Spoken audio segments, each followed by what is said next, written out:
Hello everyone, कैसे हैं आप लोग। आई होप आप सब स्वस्थ होंगे, मस्त होंगे और अपनी अपनी लाइफ में बिजी होंगे। आज आप ये सीनरी देख रहे हैं। मैं जा रही हूँ भगवान शिव के पवित्र धाम रामेश्वरम टेम्पल का दर्शन करने के लिए। मैं घर से निकल चुकी हूँ और मैं रामेश्वरम जाने वाली हूँ। हम लोग चूँकि अपनी कार से ट्रैवलिंग कर रहे थे तो रास्ते का व्यू इतना सीनिक हो रहा था कि मैंने रिकॉर्ड कर लिया। रास्ते की खूबसूरती इतनी थी कि मन को बिल्कुल छू जा रही थी। ऐसी यात्रा सच में मन को बहुत शांति देती है। अगर आप कभी रामेश्वरम आएँ तो ये खूबसूरती को ज़रूर महसूस करिएगा। आप खुद भी देख रहे होंगे कि कितना अच्छा लग रहा है। ये सब इतना अच्छा लग रहा था मतलब अब मेरे साथ साथ आप लोग भी इस ट्रैवल ब्लॉग को एंजॉय करिए। तो चलिए फिर आज की यात्रा शुरू करते हैं और मैं आप लोगों को लेके चलती हूँ अपने साथ रामेश्वरम। चलते चलते मैं थक गई थी। मैं सोची चलो थोड़ा नारियल पानी पी लूँ। तो मैं एक जगह रुक के नारियल पानी पी रही थी, थोड़ा रेस्ट किया। क्योंकि बेंगलोर से दूरी रामेश्वरम की थोड़ी ज़्यादा है, लेकिन हम लोग अपनी कार से ट्रैवलिंग कर रहे थे तो हम लोग थोड़ा थोड़ा स्टॉपेज लेके और रास्ते में, और ये रास्ते की इतनी प्यारी सीनरी, इतनी प्यारी ब्यूटी सब एंजॉय करते हुए जा रहे थे। तो आई होप आप सब भी ये सीनरी को एंजॉय करेंगे और जब आप अपनी नेक्स्ट ट्रिप बनाओगे तो ट्रेन अवॉइड करके आप भी अपनी कार से ही जाना पसंद करोगे। और रास्ते में यार कर्ट पड़ता है एक हिल स्टेशन जो बहुत सुंदर है, मुझे बहुत अच्छा लगा था। मेरा मन तो, हम लोगों के पास टाइम का बहुत लैकेज था, नहीं तो मेरा बहुत मन था कि मैं वहाँ पे 1-2 डे स्टे करूँ, लेकिन नहीं हो पाया। हम लोग थोड़ा चले फिर थक गए थे, फिर एक जगह रुके। ये देखिए कितना, मैं एक जगह स्टे की थी, वहाँ पे ये बहुत प्यारे प्यारे बर्ड्स थे। मैंने इन लोगों को कैप्चर किया। ये सब लोग ओके दोस्तों, तो मैं पहुंच चुकी हूँ फाइनली अपने मणि दर्शन के लिए, जो कि सुबह सुबह होता है। मॉर्निंग में 3 o'clock आपको जाना होता है। तो हम लोग 2:20 अबाउट 3 o'clock मतलब 2:30 हम लोग मंदिर के लिए निकल गए थे और हम लोग गए मणि दर्शन के लिए। तो यहाँ पे मतलब इतना अच्छा लग रहा था। हजारों लोग लाइन में लगे हुए थे। इतनी पॉजिटिव फीलिंग आ रही थी। ये मेरे हस्बैंड, ये तो बेचारे बिल्कुल टायर्ड थे, पूरी दिन ड्राइविंग की थी। फिर मैं सुबह सुबह इनको उठा के लेके मणि दर्शन के लिए चली गई। हम लोग गए वहाँ पे, सुबह सुबह हम लोग पहुँचे मंदिर में। फिर उसके बाद से हम लोग अपना मणि दर्शन किए। मणि दर्शन करने के बाद हम लोगों ने किया 22 कुंड का स्नान। 22 कुंड का स्नान करने के बाद पूरे वेट हो चुके थे, फ़ोन वगैरह सब बिल्कुल भीग चुका था। फिर हम लोग वहाँ से चले गए अपने होटल। ये मंदिर के अंदर का है, जब मैं वापस आ गई थी, ये उसके बाद का वीडियो है। तो फिर हम लोग मणि दर्शन करने के बाद हम लोगों ने बहुत नियर बाई ही होटल लिया था, हम लोग उधर चले गए थे। फिर ये हम लोग चेंज करके और मंदिर में आ गए थे दर्शन करने के लिए ज्योतिर्लिंग का। फिर हम लोग ये मंदिर में आए। ये मंदिर इतना सुंदर है ना कि मैं इसकी एक एक चीज़ को रिकॉर्ड की, क्योंकि ना मुझे इतना अच्छा लग रहा था। ये मेरे हस्बैंड जा रहे थे आगे आगे, मैं उनके पीछे पीछे, क्योंकि कैमरा लिए मैं ही थी। तो हम लोग गए, हम लोग इधर से जाके लाइन में लग गए थे। कुछ हम लोगों की विशेष भी थी, तो मुझे तो बहुत रोना आ रहा था। मैं फुल टाइम मंदिर में सिर्फ और सिर्फ रो ही रही थी कि भगवान आपने बुलाया है तो मेरी मुराद पूरी कर दीजिएगा। मुझे इस मंदिर से बहुत ज़्यादा अटैचमेंट है। मैं 2 to 3 टाइम्स इधर जा चुकी हूँ और जब भी जाती हूँ मैं सिर्फ रोती हूँ, क्योंकि मुझे इस मंदिर में बहुत ज़्यादा सुकून मिलता है। ये भगवान शिव का शिवलिंग है, ज्योतिर्लिंग है, जो 4 धाम में से एक माना जाता है। आप लोगों को पता ही होगा कि ये शिवलिंग की स्थापना भगवान राम ने स्वयं की थी। हम लोग उसके बाद धनुषकोटी चले गए। फिर मैंने अपना शिवलिंग बनाया, मेरे पतिदेव ने अपना शिवलिंग बनाया और फिर हम लोग उसका अभिषेक किए, राम नाम लिखा। आपको लग रहा होगा मैंने अपने पैर में चप्पल पहन रखा है, स्लीपर डाल रखा है। मंदिर में मेरे पैर में कुछ चुभ गया था, तो वो जब उसमें मिट्टी जा रही थी तो वो बहुत पेन हो रहा था, इसलिए मैंने अपना स्लीपर नहीं उतारा था। तो इसको आप लोग टोटली अवॉइड करिएगा और मुझे माफ़ करिएगा कि मैं अपना स्लीपर नहीं उतारी थी इस चीज़ के लिए। और हाँ, आप लोग जहाँ का मेरा शिवलिंग कैसा बना है आप लोग मुझे बताइएगा कमेंट करके। और आप लोग कहाँ से वीडियोस को देख रहे हैं, आप लोगों की जितनी भी विशेष हो आई हो भगवान पूरी कर दें। मेरे हस्बैंड ने मेरे बाद उन्होंने भी शिवलिंग बनाया था, वो तो बहुत सुंदर सा अपना शिवलिंग बनाए। फिर जितने लोग थे उतने लोगों के नाम से उन्होंने अभिषेक किया। उनकी भी बहुत आस्था है, मतलब बहुत ही ज़्यादा वो भी बिल्कुल अपना लगे हुए थे कि भगवान राम ने शिवलिंग बनाया था तो मैं भी बनाऊंगा। यहाँ बोलते हैं ना कि जो भी रामेश्वरम जाता है सभी शिवलिंग बना के और अभिषेक करते हैं। तो इन्होंने भी अपना एक शिवलिंग बनाया, इन्होंने बोला कि मैं अपना बनाऊंगा, फिर इन्होंने भी बना के और उसका अभिषेक किया। हम लोग मंदिर दर्शन के बाद थोड़ा रेस्ट करके और इधर धनुषकोडी आ गए थे। तो धनुषकोडी आने के बाद हम लोगों ने ये बना के और अभिषेक किया था, प्रणाम किया भगवान को। फिर उधर मेरी तबीयत बहुत ज़्यादा बिगड़ चुकी थी, मेरे स्टमक में बहुत पेन हो रहा था क्योंकि मैं ट्रैवलिंग करने के बाद कुछ खा ही नहीं थी। ये देखिए धनुषकोडी का समंदर इतना अच्छा लग रहा था।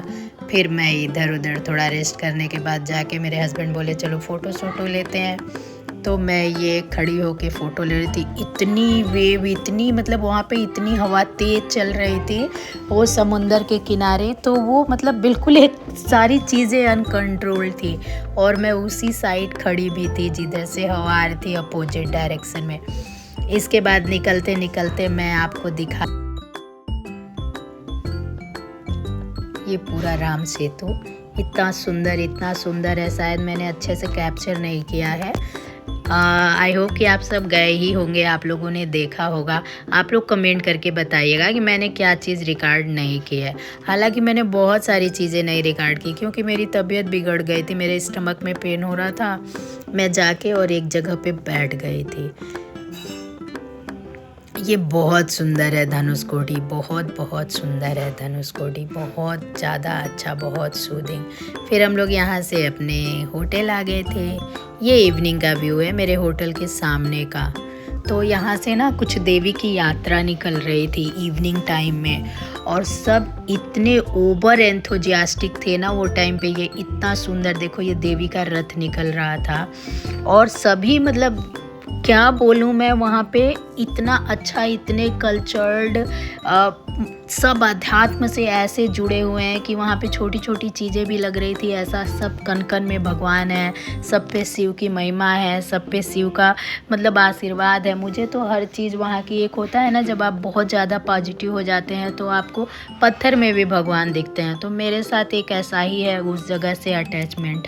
मैं थोड़ी पूजा पाठ ज़्यादा ही करती हूँ भगवान का, तो मुझे ये सब ऐसा रहता है। ये देवी की यात्रा निकल रही थी, तो मीन्स आई थिंक कि जितने होटल्स थे, जितनी भी जगह थे, सब जगह प्रसाद का डिस्ट्रीब्यूशन। और ऐसे देखो हाथी को कितना सुंदर ही सजा के बिल्कुल मतलब इतना अच्छा लंबोदर जी को बना दिया था, इतना ब्यूटीफुल, इतना अच्छा लग रहा था, ये चल रहा था तो मुझे देख के बहुत अच्छा लग रहा था। फिर मैंने इस चीज़ को रिकॉर्ड किया। मेरे ब्लॉग को आप लोग देखिए, इंजॉय करिए। मेरा ब्लॉग जैसे जैसे जाएगा, आई थिंक आप पूरा रामेश्वरम घूम चुके होंगे, रामेश्वरम के कल्चर को जान चुके होंगे, वहाँ की इवनिंग को जान चुके होंगे, वहाँ की मॉर्निंग को जान चुके होंगे, दर्शन कैसे करना है, ये सब चीज़ें आई होप कि मैं आपको थोड़ा गाइड कर पाऊँगी।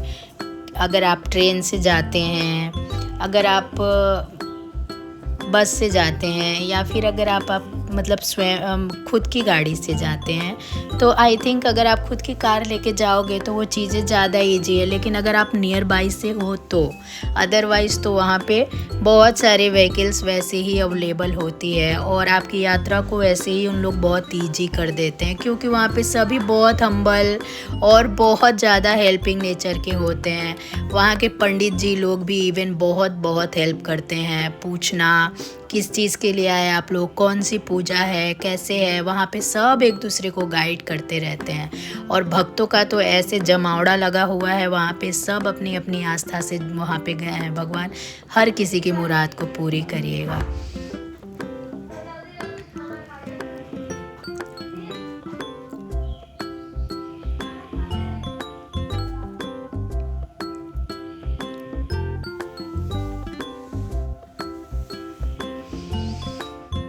ये एक चीज़ मुझे इतनी अच्छी लगी थी इवनिंग में। ये मतलब पता नहीं, ऐसा मतलब देवी को ऐसा ही समर्पण था कि आग वाग लेके बहुत ज़्यादा कपूर वगैरह जला के और इन लोग आरती कर रहे थे।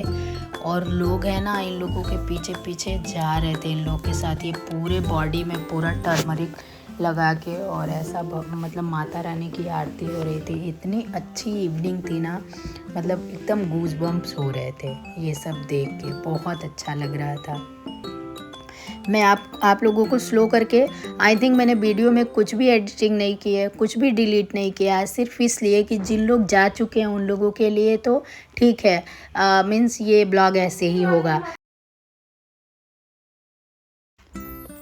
जिन लोगों ने घूम लिया है उन लोगों के लिए तो कुछ भी नहीं। ये देखिए, ये बाबा जी कैसे आरती कर रहे थे माता रानी को, कैसा डिवोशन है, मीन्स मन को बिल्कुल झकझोर दिया था, छू लिया था कि शायद हम लोगों के पूजा में कहीं कोई कमी रह जाती है, कि हम लोगों से भी कहीं ज़्यादा दुनिया में लोगों को तकलीफ़ है, कहीं ज़्यादा। मुझे तो बोलते बोलते बहुत इमोशनल फील हो रहा है कि भगवान, मतलब लोग बहुत ज़्यादा आस्था है लोगों को भगवान में, और भगवान हर किसी की हर चीज़ पूरी कर दीजिएगा, हर किसी को भर दीजिएगा खुशियों से। जो लोग गए हैं उन लोगों के लिए तो ठीक है, जिन लोग नहीं गए हैं शायद उन लोगों के लिए मेरा ब्लॉग बहुत हेल्पफुल रहेगा और उन लोगों को बहुत टच करेगा। तो आप लोग शायद मेरे ब्लॉग के माध्यम से ही भगवान से प्रे कर सकते हैं। और प्लीज़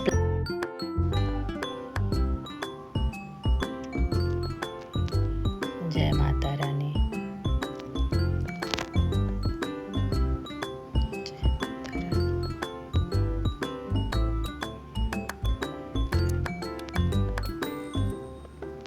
जय माँ अम्बे, जय जगदम्बे।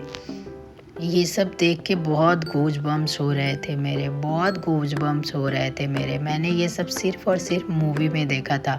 मैं इवनिंग टाइम में कभी रामेश्वरम में ऐसे नाइट टाइम में मैं घूमी नहीं।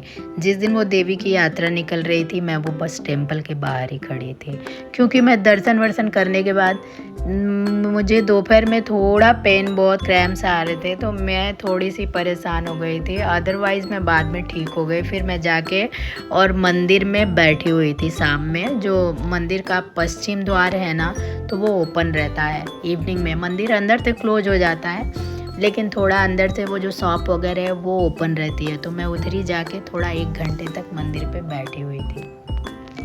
तो मैं बाहर निकली और ये सब चीज़ों को मैंने रिकॉर्ड किया। तो आज का ब्लॉग